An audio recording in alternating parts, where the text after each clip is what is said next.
In the ongoing issue in which Prime Minister Dr. Terrance has persistently pointed to improper banking activities conducted at the Development Bank of St. Kitts and Nevis, Prime Minister disclosed further details while a guest on a well-known talk show of Freedom FM 106.5. The auditing firm he referred to was identified as MNP LLC of Canada. According to Dr. the report reveals how nearly $20 million was taken out of the bank. This is an extraction of his reading of the report on the talk show. Beginning in October 2019, the bank issued checks payable to, and the person's name, which I would not call today, a Development Bank SKN employee.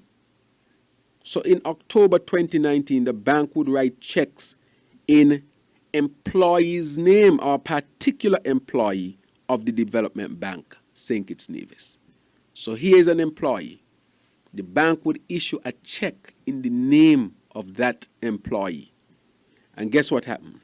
In some cases, checks were issued to other individuals, so that employee and others.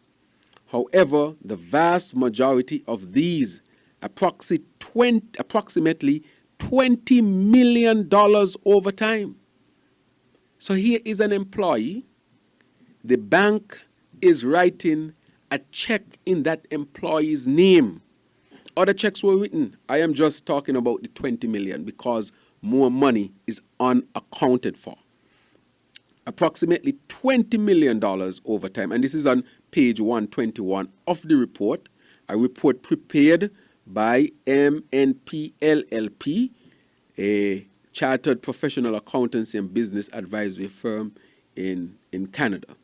It's about the Development Bank. This is on page 121. I give that for those who might just have tuned in. However, the vast majority of these checks, approximately $20 million EK, $20 million over time were issued to that person. And we have the name and the stub of the checks that went to National Bank. He indicated that she took the checks to the National Bank and cashed the checks and then delivered the cash in large envelopes back to the bank, and that he never had any knowledge of the amount or use of the cash after that point. The Prime Minister also pointed to the previous CEO of the Development Bank in reference to the peace program. SK Newsline is attempting to engage with the former CEO on these matters. Glenn Barth reporting for SK Newsline.